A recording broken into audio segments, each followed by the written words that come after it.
입니다. 예, 안녕하십니까. 저는 오늘 업무보고 사회를 맡은 보건복지부 기획조정실장 임호근입니다. 지금부터 보건복지부 식품의약품안전처 질병관리청 업무보고를 시작하겠습니다. 먼저 대통령님의 모든 말씀을 듣겠습니다. 네, 우리 오늘 복지부 질병관리청 식품의약품안전처 공직자 여러분들 다들 수고가 많으십니다. 약간 긴장되죠? 또 무슨 폭탄이 떨어질까. 그런데 그렇게 생각하지 마세요. 네, 국무회의를 지켜보신 분들은 이제 아실 텐데, 제가 무슨 숫자를 외웠거나 뭘 모르거나 이런 걸 체크하는 사람이 아닙니다. 모르면 모른다고 하라니까요. 제가 국무위원들한테 자주 얘기하잖아요. 그거 어떻게 다 합니까? 다 안다는 건 정말 특이한 케이스죠. 숫자를 모두 외울 수는 없어요. 제가 그냥 궁금해서 물어보는 거니까 모르면 모른다고 하세요. 그 다음에 담당 실무자가 있으면 실무자가 얘기해 주면 되는 거죠. 제가 경기도에서 이런 방식의 회의를 많이 했는데, 제가 다 과장들도 다 참석하게 해서 했습니다. 그리고 현안 회의를 할 때는 담당 실무자까지도 같이 모여서 얘기를 같이 했어요. 거의 효율적이니까. 네, 그러면서 제가 강조한 게 있어요. 국무회의 때도 마찬가지입니다. 모르는 거 아는 척 하지 마라. 모르는 걸 아는 척 하게 되면 판단이 잘못되게 됩니다. 모르는 것도 문제죠. 뭐 알면 더 좋죠. 근데 진짜 문제는 모르는데 아는 척 하는 거예요. 그럼 판단이 왜곡됩니다. 그건 더 나쁜 거죠. 그건 못된 겁니다. 모를 수 있는 건데. 그래서 저는 업무 보고를 할 때 이게 왜곡 보고 하지 말자. 왜곡은 의도가 들어있는 거잖아요. 근데 그런 경우가 가끔씩 있습니다. 보통 요약 보고하고 본문 내용이 틀린 경우가 많아요. 그건 의도가 있는 거죠. 진짜 중요한 건 본문 속에 숨겨놓고, 본 보고서에 숨겨놓고, 요약 보고서 있잖아요. 앞에 붙이는 거. 상사들은 주로 그것만 보니까. 거기는 자기가 진짜 하고 싶은, 그러나 별로 바람직하지 않은 일들을 써놓지 않는 거죠. 그리고 나중에 결제받았다고 우기고. 그게 가장 나쁜 거죠. 물론 허위 보고는 더 말할 것도 없죠. 허위 보고는 두 가지가 있겠죠.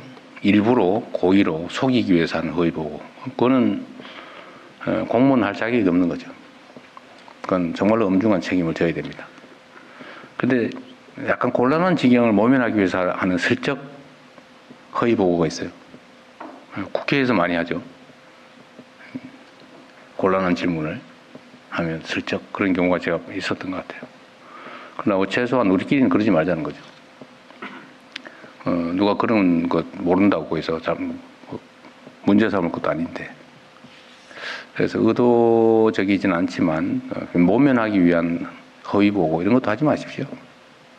제가 그러잖아요. 제가 국무위원들한테 처음에 모르고 거의 그럴 겁니다 이런 표현 있잖아요. 아마도 이런 표현 절대 하지 마라. 모르면 모른다고 해라. 모른다고 제가 뭐라 그러지 않았어요. 그러니까 여러분도 마찬가지입니다. 그 각 부처 안에서도 가급적이면 그렇게 적당히 떼우고 이런 거 하지 마세요. 이게 의사결정을 왜곡하니까 그런 겁니다. 허위 보고도 문제인데, 또 한 가지는 이제 보고를 누락하는 거죠. 보고해야 되는데 안 하는 거. 숨기는 거죠. 이것도 문제예요. 그러면 결국 상사들은 부족한 정보를 가지고 판단할 수밖에 없는데, 그것도 의사결정이 왜곡되게 됩니다. 그것 역시도 바람직하지 않다. 그냥 투명하게 했으면 좋겠어요. 그럼 꼭 상사를 속여야 될 필요가 있으면 그만두고 속이는 게 좋겠다. 근데 이거는 결코 절대로 용납돼서는 안 됩니다.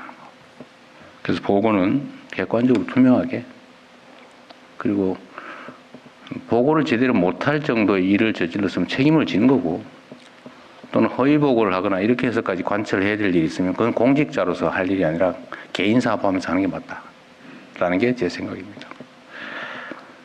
그래서 오늘 보고 얘기할 때도 편하게 하세요. 어떻게 다 합니까? 뭐 더 잘하면 좋긴 하지. 모르는 것보다 낫죠. 모르는 게 또 너무 당연하기도 합니다. 대통령님들 어떻게 국정을 다 파악하겠어요? 몰라요.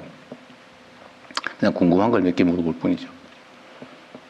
또 동네 뭐 여기저기서 문제가 됐다든지 이럴 경우에 한번 확인할 필요도 있고, 또 이 업무 보고라고 하는 게 뭐 본질적으로 그러지 않습니까? 우리는 다 남의 일을 하는 사람들이죠. 자기 일을 하는 사람들이 아니에요.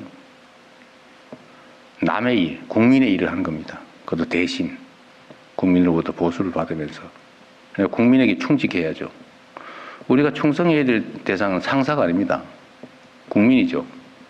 상사로 표현되는 국민.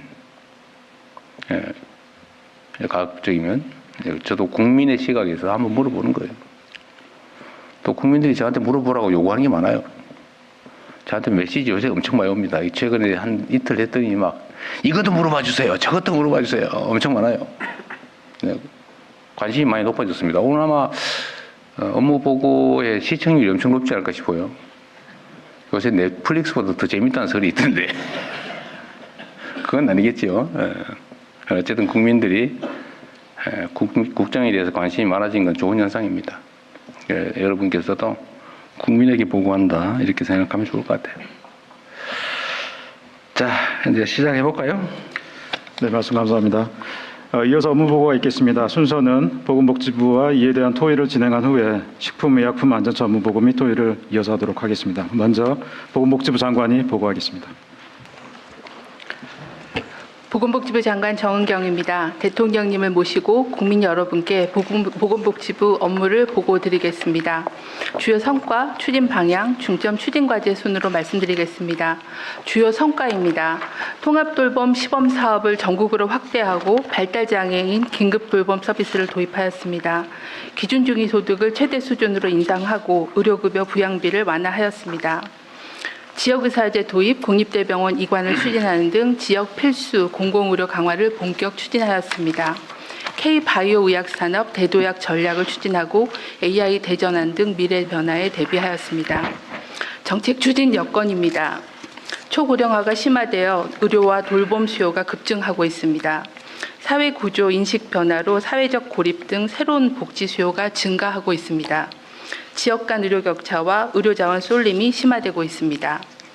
보건복지부는 기본이 튼튼한 복지강국, 국민 모두가 행복한 대한민국을 실현하기 위해 돌봄에 대한 국가 책임 강화, 기본생활 안전망 구축, 지역 필수 공공의료 강화, 미래 대비 보건복지 혁신 4가지 목표 달성을 위해 최선을 다하겠습니다. 중점 추진 과제를 말씀드리겠습니다. 살던 곳에서 행복한 삶을 누릴 수 있도록 의료, 돌봄, 주거, 복지 서비스를 통합적으로 제공하겠습니다. 돌봄의 패러다임을 국민 중심으로 전환하여 개인별 필요에 따라 맞춤 서비스를 연계 제공하겠습니다. 어르신과 장애인을 시작으로 정신질환자까지 확대하겠습니다. 재택의료센터와 통합재가 기관을 확대하고 퇴원 환자 집중 지원, 방문 재활, 영양 등 신규 서비스와 지역별 특화 돌봄 서비스 개발도 지원하겠습니다. 아동 권리를 보장하고 양육 부담을 줄이기 위해 아동 수당을 매년 1세씩 상향하여 2030년에는 만 13세 미만 아동까지 확대하겠습니다. 임신부터 출산 이후까지 건강 의료 보장을 강화하겠습니다. 필수 가입력 검사비 지원 규모를 확대하고 지역 모자의료센터의 24시간 분만 기능을 강화하고 공공산후조리원 설치 운영도 확대하겠습니다. 이른둥이 의료비 지원을 확대하고 달빛 어린이 병원을 확충하겠습니다. 촘촘한 소득 안전망으로 기본 생활을 보장하겠습니다. 생계급여를 4인 가구 기준 월 최대 207만 원까지 지급하고 의료급여 부양비를 폐지하겠습니다. 저소득층 연금 보험료 지원을 73만여 명으로 확대하겠습니다. 청년층 군 복무 출산 크레딧을 확대하고 소득 발생에 따른 노령연금 감액 제도도 개선하며 장애인 연금 지급 대상을 확대하겠습니다. 보다 빠르고 정확하게 국민의 위기 상황을 찾아 지원하겠습니다. 고독사 위험군 발견 시스템을 구축하고 그냥 드림 코너를 전국으로 확대하여 별도 신청 없이 먹거리, 생필품을 지원하고 상담도 진행하겠습니다. 국민 생명보호를 위한 자살 예방 대응 체계를 강화하겠습니다. 고용, 서민금융 등 취약계층 지원 기관과 연계하여 위기 요인에 선제 대응하고 자살 시도자와 유족 대상 치료비 지원을 확대하겠습니다. 24시간 자살 유발 정보 모니터링하고 청소년 대상 심리부검 등 과학적 정책 기반을 강화하겠습니다. 어느 지역에서든 충분한 진료를 받을 수 있도록 하겠습니다.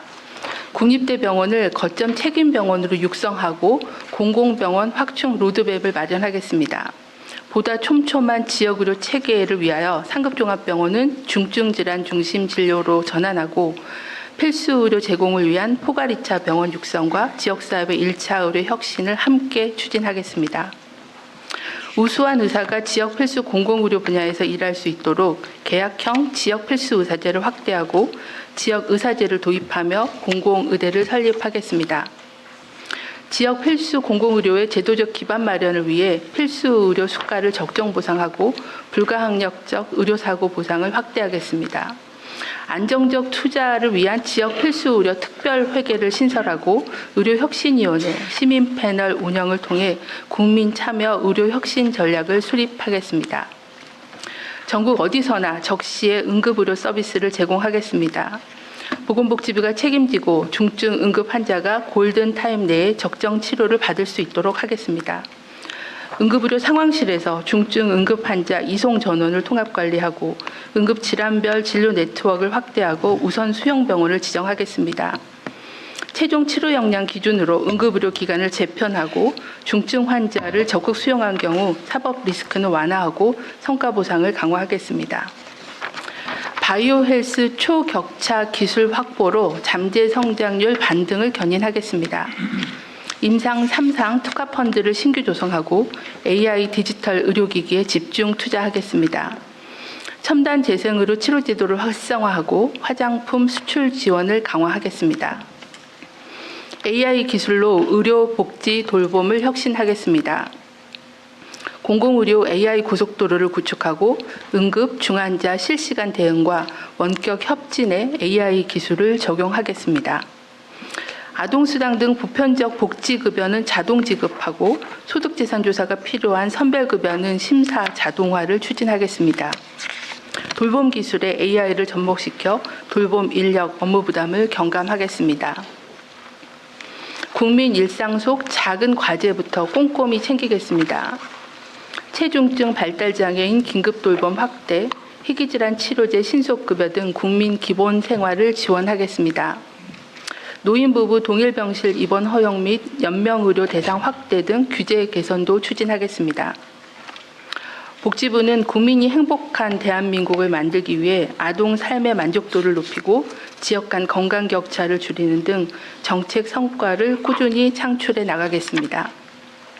모든 국민의 소득, 건강, 돌봄, 기본 생활을 보장하고 인구 구조 변화와 AI 대전환에 적극 대응하여 미래 보건복지 강국으로 도약하겠습니다.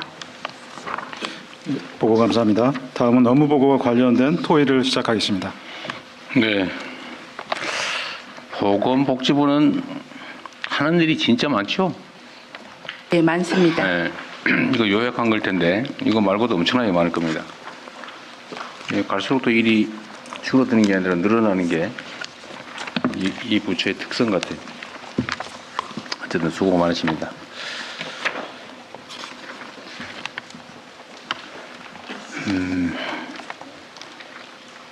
어쨌든 관심 있는 부분 몇 가지 좀 물어볼게요. 뭐 있는 것 같긴 한데 임신을 출산을 하고 싶은데 임신을 못하는 사람들에 대한 지원 사업 있잖아요. 네, 난임 부부에 대한 지원 사업이 있습니다. 네. 근데 그게 돈도 많이 들고 하는데 횟수 제한도 있고 그러죠. 현재는 25회 정도까지를 지원해서요. 거의 맥시멈 지원하고 있다고 25회. 보고 있습니다. 아, 그래요? 많이 늘어났네요. 네. 이제 횟수는 아마 횟수라고 하는 건 특정한 방법에 대한 횟수를 말할까? 네, 인공 임신에 대한 임신- 시도 횟수를 말씀드리는 겁니다. 그 시험관하기 얘기하는 건가? 네, 네. 근데 방법이 여러 가지가 있잖아요. 네. 근데 지금은 시험관 방식만 지원해요? 아니면 다른 방식들도 지원해요? 두 가지 방식을 다 지원하고 있습니다. 두 가지가 뭐예요? 시험관하기도 하고 또 그 시험관하기 말고 다 아까 두 가지라고 했는데 한 가지는 뭐예요? 그 건강? 네, 다른 것도 얘기하세요. 건강보험정책부장님 말씀드리겠습니다. 예산 사업이 있고 건강보험 급여로 하는 사업이 있는데 그 방법은 인공임신, 그다음에 신선배아, 그다음에 냉동배아 이렇게 세 가지 방식이 있습니다. 근데 그 가격 이 차이가 많죠. 시술비 차이가. 그렇습니다. 근데 뭐 그 시술비가 차이가 있음에도 똑같이 25회까지 허용을 하는 거예요, 아니면? 아닙니다. 그 횟수별로 행위별로 횟수가 좀 다 제한이 되어 있는데 다만 신선배아하고 냉동배아의 경우는 그 환자 상황에 따라서 그 횟수를 합해서 필요한 경우 신선배아 쪽으로 횟수를 같이 이용할 수 있도록 되어 있습니다. 그게 개인적 특성들이 있을 거 아닙니까? 네. 예를 들면 어떤 사람은 이런 방식, 어떤 사람은 저런 방식, 또 개인적 선호도 있을 것 같아요. 나는 이렇게 해볼래. 예, 제가 이거 왜 물어보냐면 한의학도 이 처방이 있는 것 같은데. 그런 네, 건- 한의학 분야에서도 난임 지원 사업을 하고 있습니다. 그것도 보험 처리가 돼요? 국가 지원이 있어요? 현재 한의학 쪽은 보험 급여는 되고 있지 않습니다. 그런데 검증은 된 건가요? 유효성이? 근데 일단 허용을 한 거잖아요, 그죠? 한의사들이 지원하고 있고 지방에서도 지원하고 있는 지방들이 있는 걸로 알고 있는데요. 이제 이게 객관적으로 과학적으로 입증하기는 좀 쉽지는 않아서 이제 효과가 있다라고 말씀은 하시지만 이제 누구나 인정할 수 있는 효과를 좀 더 보여주시는 게 필요할 것 같습니다. 이것도 한의사 업계에서 물어봐 달라고 한 건데, 네. 그 보건부 우리 공직자들 중에 네. 의사 자격 가진 사람들이 많이 있죠. 네, 한 10여 명 되는 것 그거밖에 안 돼요? 같습니다. 그 간부들 중에 예, 10여 명? 본부만 따지면은 그렇게 많지는 않습니다. 근데 그중에 한의사 있어요? 한의사도 있습니다. 있어요? 몇 네. 분이나 있어요? 제가 알기로는 요즘 한의사 계시면 손 한번 들어보세요. 저희 사무관이 한 분 계시는데 오늘 사무관? 참석하진 않았을 것 같고요. 사무관은 참석할 만한 자리가 못 되죠, 아직. 네, 그렇습니다. 사무관 한 사람? 한의학 정책관 간부에는 없습니다. 한의사. 네. 어디 없다고요? 과장급 국과장에는 간부에는 없고, 네, 네, 네. 네, 그러니까 과장급에는 없다. 과장이 서기관 아니에요? 예, 그렇습니다. 서기관입니다. 네, 서기관 이상은 없고. 부의사관도 과장합니다. 아, 그래요? 약간 뭔가 감정이 실린 발언 같아요. 그렇군요. 또, 그럼 이게 25회까지 허용을 하면 총 드는 비용이 얼마 정도일까요? 지원 금액 아니면 총 드는 비용? 많은 분 있으면 얘기하시죠. 제가 단가까지는 대충 단가 얼마? 회수당 단가. 그건 지금 기억이 잘 그래요? 나진 않습니다. 하여튼 이게 우리 저출생 문제의 원인이 여러 가지가 있는데 출산하고 싶은데 못하는 사람, 이 문제도 하나 있는 것 같고, 또 한 가지는 미혼모 지원 사업 있잖아요. 네. 그거는 뭐 어느 정도 하고 있나요? 혹시 아는 사람 있어요? 미혼모 지원 사업 정립된 게 좀 있어요? 이무화동 정책관입니다. 대통령님, 미혼모 지원 사업은 지금 성평등 가족부에서 담당하고 있습니다. 아, 그래요? 네. 아, 있기는 그렇겠네요. 그럼 나중에 딴 데 가서 물어보겠습니다. 예, 또 하나 이런 의료보험 관련된 문제, 이런 문제 있는데, 그 의료보험료 지출이 젊을 때는 별로 안 하고 나이 들어서 많이 내고, 그것도 사망 직전에 막 엄청나게 지출된다고 하잖아요. 네. 거의 뭐 마지막 순간에, 임종 순간에 한 90%, 70%? 90%? 뭐 그렇게 얘기하는 경우도 있던데. 어쨌든 임종 순간에 엄청나게 지출되죠. 나이가 들어서 많이 내고. 그래서 젊은 사람들이 나 보험료만 내거나 혜택도 못 받는데 억울하다 이런 생각하는 사람도 있는 것 같아요. 그것도 꽤, 물론 이게 보험의 원리상 젊을 때 많이 내고 나이 들어서 필요할 때 쓰고 하는 게 보험의 원리이긴 한데, 네. 어쨌든 당장은 그런 생각이 드는 경우도 있을 수 있겠어요. 그래서 하는 얘기인데, 제가 전에 이번 말고 저번 대선에 나올 때인데 탈모약 지원을 해주겠다고 공약한 일이 있거든요. 근데 이번에는 제가 안 했어요. 그래도 저한테 왜 약속해놓고 안 지키냐 그래서 내가 저번에는 했지만 이번 약속하지 않았다 이렇게 말하기 어려워서 네 그러고 넘어가고 있는데 이 탈모도 병의 일부 아니냐. 그래서 젊은이들이 많이 쓴다고 하더라고요. 그거 혹시 검토해 보셨어요? 지금 이제 아마 의학적 이유로 생기는 탈모는 의료보험, 건강보험에서 원형 탈모 같은 건 치료를 지원을 하고 있는데요. 이제 약간 유전적인 요인으로 생기는 그런 탈모의 경우에는 이제 의학적인 치료하고는 연관성이 떨어지기 때문에 건보급여는 하고 있지는 않은데 비급여 진료에 탈모나 여드름이나 비만 치료제가 좀 많이 쓰이고 있는 거는 사실입니다. 유전적이지 질병이라고 할 수 없고 유전적 요인에 의해서 생긴 속된 말로 대머리니까 안 해준다가 원리인 것 같군요. 그러면 유전병은 그것도 유전에 의한 건데 이걸 병이라고 할 거냐 아니냐의 개념 정리에 관한 문제 아닌가요? 그러니까 어떤 논리적 증상이 문제는 있거나, 아닌 것 같아요. 예, 증상이 있거나 뭐 생명에 영향을 주는 그런 질환이 아니라고 보기 때문에 이제 급여를 하지는 않고 있는 거고요. 이제 약간 미용적인 이유는 다른 부분도 건강보험 급여를 안 하고 있는 근데 상황입니다. 이거 옛날에는 이걸 미용이라고 봤는데 요새는 생존의 문제로 받아들이는 것 같은데요? 네, 그런 경향이 있습니다. 이거는 한번 예를 들어 비용이 얼마나 드는지 그러다 뭐 무한대로 해주는 게 만약에 재정적으로 너무 부담이 된다면 횟수 제한을 하든지 총액 제한을 하든지 이렇게라도 나도 보험료 내는데 나도 혜택 좀 보자 이런 생각하는 걸 한번 검토를 한번 해보시면 좋겠어요. 그리고 이게 지금 상당히 많이 대중화된 모양인데 이걸 의료보험용으로 지정을 하면 약가가 내려간다면서요. 아무래도 이제 급여로 관리하게 되면은 비용 통제가 비급여보다는 할 수는 있는 뭐 그런 거까지 상황입니다. 포함해서 한번 검토 한번 해주세요. 네, 네, 알겠습니다. 요새 비만도 마찬가지인데 비만 치료는 보험 안 되죠. 고도 비만이어서 의학적으로 문제가 되는 경우에는 일부 이제 급여에 대한 부분들을 검토하고 있는데요. 그렇지 않은 경우에는 검토 급여하고 중이에요? 있지 않습니다. 네. 하고 있어요? 검토 중이에요? 아까 고도 비만? 말씀이 불확실해서. 네, 건강보험 국장 말씀드리겠습니다. 그 고도 비만 이제 우리 그 신체지 BMI라는 지수에 따라서 고도 비만의 경우에는 수술적 치료는 지금 대상 일부 하고 있습니다. 위절제술 이런 거 네, 얘기하는 거예요. 그렇습니다. 근데 약제에 대해서는 아직 검토 중에 있습니다. 언제부터 언제까지 하고 있어요? 이제 급여 신청을 했기 때문에요. 그 부분에 대해서는 이제 급여 적정성 같은 거를 검토를 진행을 해야 되는 상황입니다. 요새 약물 치료도 많이 하는 것 같은데? 네, 그 약물에 대한 부분입니다. 하여튼 세대 간에 이 보험료를 냈는데 나는 혜택이 없다 이런. 그런데 나는 정말 이건 절실한데 이건 왜 안 해주냐. 이 문제는 고민은 좀 해야 될 것 같습니다. 요새 이게 청년들 문제가 너무 청년 소외감이 너무 커져서 하는 얘기예요. 네.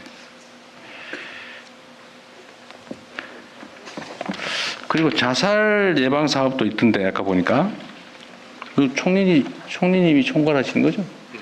이제 복지부에도 이 사업이 있군요.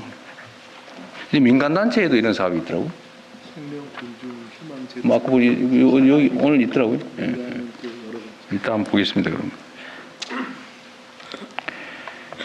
그 다음에 그냥 드림 사업은 지금 내년부터 하는 건가요? 올해 12월부터 시범 사업을 시범 도입을 사업하고. 해서 한 68개 정도는 운영을 하고 있는 상황입니다. 어쨌든 이 그냥 드림 사업은 제가 지시해서 시작한 사업이긴 한데 네, 그렇습니다. 지금 대한민국 정도의 경제력 그걸 갖춘 나라에서 먹을 게 없어서 가족들하고 먹고 살기 어려워서 끌어안고 자살했다 이런 소리 아직도 나오잖아요. 네, 무슨 뭐 배우든가 배우 지망생이든가가 굶어 죽었다. 그리고 뭐 배고파가지고 계란 한 판 훔쳤다가 징역 1년 뭐 받았다 뭐 이런 거 있잖아요.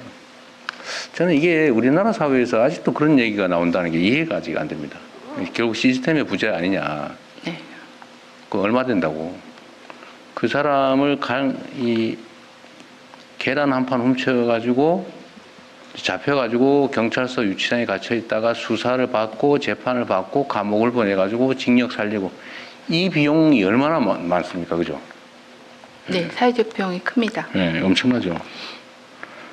그래서 그냥 배고프면은 아무나 와서 가져가라. 제가 그걸 경기도에서 한번 해보니까 그때 마구 비난이 쏟아졌는데 아마 오늘도 막 비난할 거예요. 와서 막 쓸어가면 어떡하냐. 도덕적 해이를 유발한다. 돈 있고 먹고 살만한 사람이 와서 막 가져가면 어떡할래? 막 그런 비난 있잖아요. 걱정. 근데 실제로 그런 거 벌어지지 않았습니다. 그리고 뭐 2만 원어치 상한인데 그거 가지러 오려고 그 창피를 무릅쓰고 오겠어요. 우리나라 국민들 수준을. 실제로는 그런 부작용은 없더라. 네. 최소한 대한민국 사회에서는 굶는 것 때문에 고통받지 말자. 라는 취지니까 이거는 좀 신속하게 빨리 확장을 좀 하면 좋겠어요. 그리고 이게 뭐 엄청난 시설이나 인력이 필요한 게 아니잖아요. 어디 네. 뭡니까 푸드뱅크 뭐 이런데 지금 푸드뱅크 복지시설 통해서 이런 데다가 그냥 놓고 와서 가져가세요. 한 컵라면 몇 개 먹고 뭐 당장 먹는데 지장 없을 정도. 네. 내년에는 150개 정도까지 확대하고요. 전국적으로 더 숫자를 늘리도록 하겠습니다. 내년에 150개, 우리나라 지방자치단체가 200 몇십 개인데 네. 기초 시군구가 시군구 단위로 없는 데가 있다는 것도 사실은 좀 그런데 네, 네. 좀 더 확장을 좀 빨리 해보시면 좋겠습니다. 이게 예산이 뭐 특별히 드는 것도 아니거든요. 저희가 이제 국가 예산도 수립하고요. 또 민간 협력을 해서 네. 이번에 뭐 민간에서 지원해 주는 데도 많을 거고. 민간에서 기부를 받아서 같이 연계해서 추진하고 있습니다. 어쨌든 먹는 거 가지고 서럽지는 말자. 네. 그런 취지입니다. 그다음에 의료 분야가 참 문제인데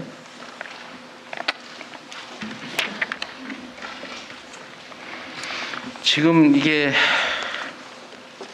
중증 필수 의료 또 지역 의료 네. 이게 문제라는 거잖아요. 지금 제가 흉부외과, 신경외과 의사가 사라진다는 얘기는 제가 10년 이상 전에 이미 들은 얘기 같고 네. 요즘 뭐 소아과도 없어지고 산부인과도 없어지고 또 뭐 없어지고 있어요? 마취과 이런 것도 잘 안 하려고 그런다는 소문이 있던데. 마취통증과는 조금 나은데요. 그래도 소아과가 굉장히 소아청소년과가 급격하게 소아과가 전공의 그렇죠. 지원율이 낮아지고 있습니다. 결국은 의사가 없어질 거 아닙니까? 그 분야는. 예를 들면 하기 싫어하는 분야. 고난이 치료를 해야 되는 시술과 수술을 해야 되는 의사들 확보가 좀 계속 어려워지고 그러니까 있습니다. 흉부외과, 신경외과 이런 데는 뭐 찾기가 어렵다고. 네. 어떻게 해결할 거예요? 현재는 저희가 뭐 지역 의사제나 공공의대 통해서 그런 지역이나 필수 과목의 의사를 양성하는 것을 법안 통과가 준비하고 있는데 시일이 한 10년 정도 소요되기 때문에 그 이전에는 그렇게 예를 들면 이미 문제가 생긴 부분을 채워 넣는 방식이잖아요. 네. 문제가 생긴 원인을 제거해야 되는 게 원래 네네. 정상적인 방법이죠. 원인이 뭐예요? 원인은 이제 통상 얘기하는 낮은 수가 보상과 그다음에 두 번째는 의료 사고에 대한 위험도 두 가지죠. 이미 두 다 알고 있는 가지와 또 24시간 365일 늘 대기해야 피곤하다. 된다는 네. 세 가지가 아마 대충 세 가장 가지 큰 것 좀 같습니다. 원인이 나왔네요. 그거 다 알고 있는 거잖아요, 그죠? 네. 그러니까 수가가 이거 노동에 비해서 또 투자한 데 비해서 너무 낮다. 네. 보상이 낮다 쉽게 말하면. 네. 보상은 올려줘야 되잖아요, 그러면. 행위별 그 수술 건당 수가도 올려야 되지만 24시간 대응을 하려면 대기하고 있는 비용도 지원을 해야 되기 그러니까 때문에 여하튼간에 문제는 네. 보상이 낮다. 그럼 보상을 올려줘야 문제를 네, 해결하잖아요. 맞습니다. 그 다른 방식으로 해결이 안 된단 말이에요. 네. 문제의 원인을 제거해야죠. 네.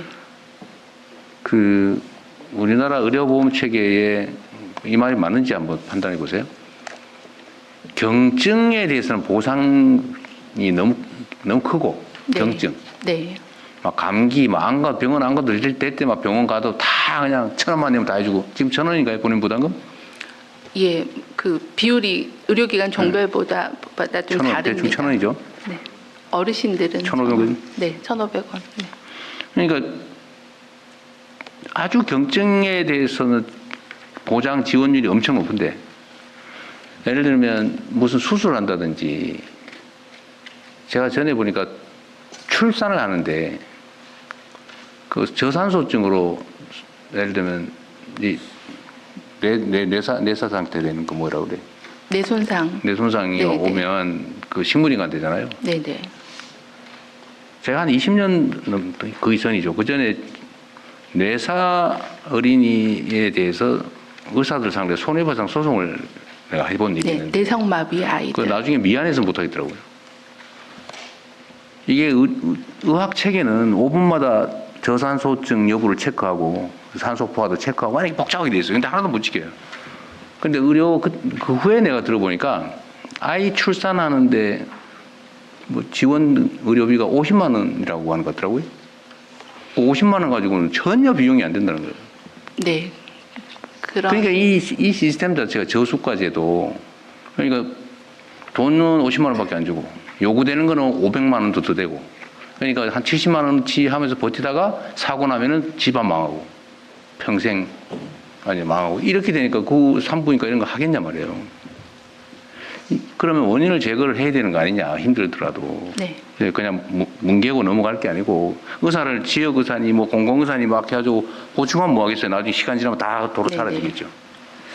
그 그러면 대통령님- 수가 조정을 해야 되는 거 아니냐 네. 현실적으로. 말씀 주신 거대로 그 필수 중증 의료에 대한 수가는 인상하고요, 조정하고요. 두 번 인상도 막 손톱만큼만 하고 그렇게 해가지고 안 된단 말이죠. 제가.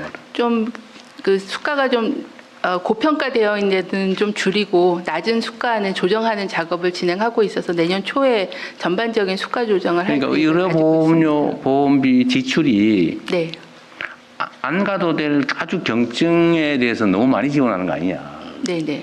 그거 하면 저기 국민들이 해가지고 표 떨어지지 않을까 그런 걱정도 있는 거잖아, 솔직히. 이제 저희가 의료 수가를 좀 분석해서 현재 좀 과보상되고 있다고 보는 검체나 영상 검사 네. 같은 경우는 조금 수가를 조정하고요. 그 부분을 필수 중증 의료로 조정하는 작업을 일단 그거를 좀 하겠습니다. 과감하게 해야 될 것 같아요. 네, 보상 체계를 정상화해야지. 그렇게 보상도 제대로 안 해주면서 위험을 감수하라고 하면 누가 하겠어요? 이건 내가 없어지는 게 너무 당연한 것 같아요. 네, 네, 두 번째로는 이제 위험 문제잖아요. 네, 그 수술하다 사고 나면 개인적으로 손해배상 해야 되고 막 요새는 손해배상료도 몇 억에 막 10몇 억씩 막 이러는데 평생 망하는 거잖아요. 네. 그럼 보험제도를 도입해야 될 거 아니에요.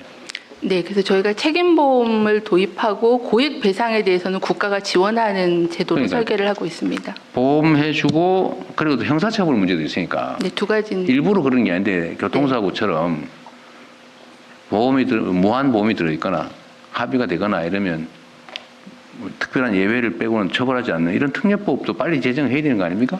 네, 저희가 지금 의료분쟁 조정법을 개정해서 그런 민사와 형사에 대한 리스크를 완화하는 작업을 진행하고 있습니다. 근데 보험료도 비싸고 뭐 어렵다고 막 그렇게 얘기하는 것 같던데.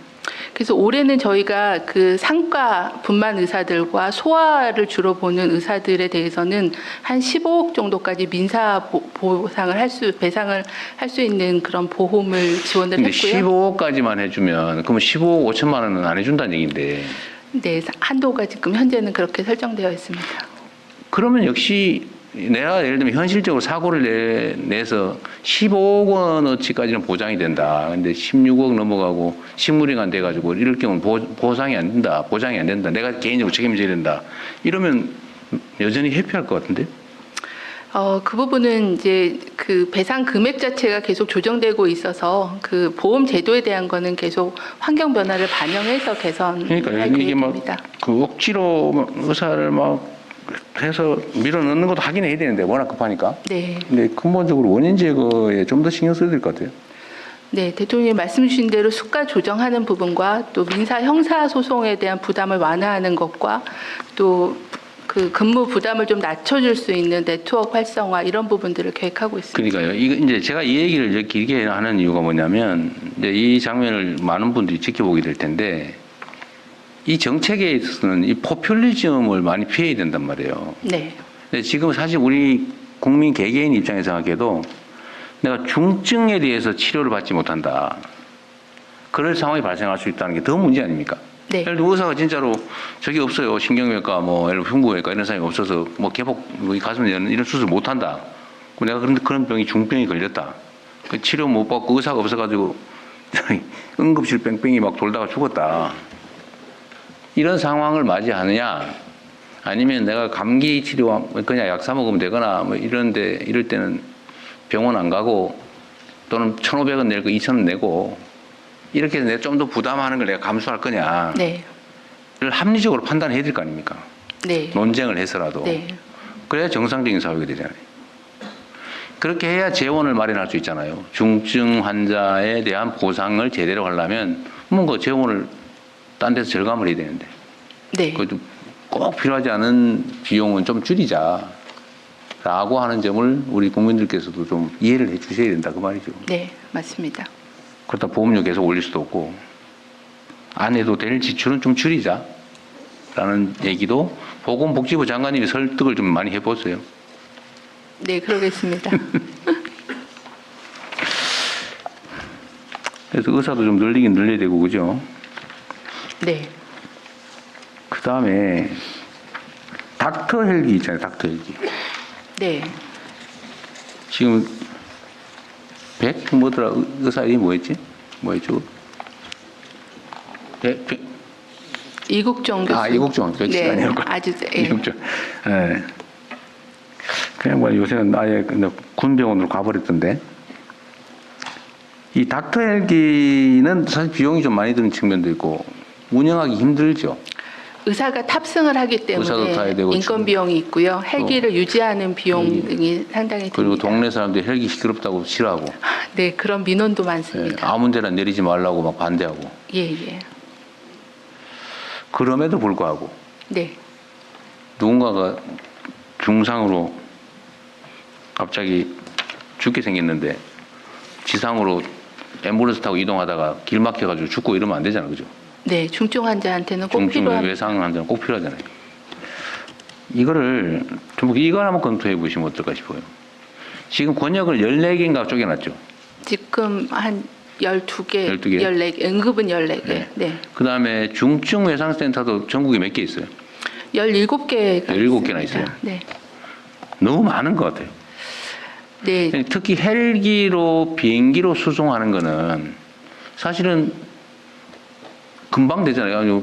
교통체증도 없고. 네. 그러면 14개로 막 쪼개가니까 비용도 많이 드는데 헬기로 이송하는 이 중증 외상센터는 좀 집중을 해서 몇 개로 묶으면 네. 비용을 확 줄일 수 있잖아요.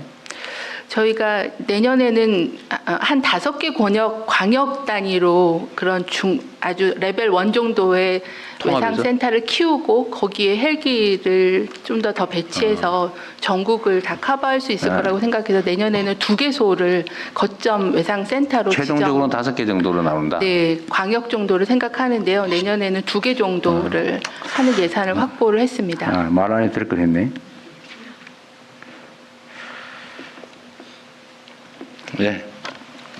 그리고 일반 행정적인 거, 복지부가 일이 많아서 그러긴 할 텐데, 여기 보니까 정원이 2,484명인데, 여기는 현원이 2,535명이네요. 정원을 초과했네. 네, 저희가 코로나 보시면? 때 한 100명 정도 초과 별도 정원을 받았었는데요. 코로나 대응 그게 3년 할 때요. 줄어들고 있는 네, 중이에요. 그 인원이 그대로 남아 있어서 좀 초과된 알겠습니다. 상황입니다. 네. 그런 사연이 있군요.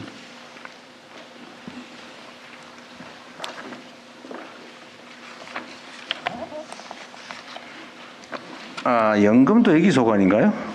네, 그렇습니다. 네.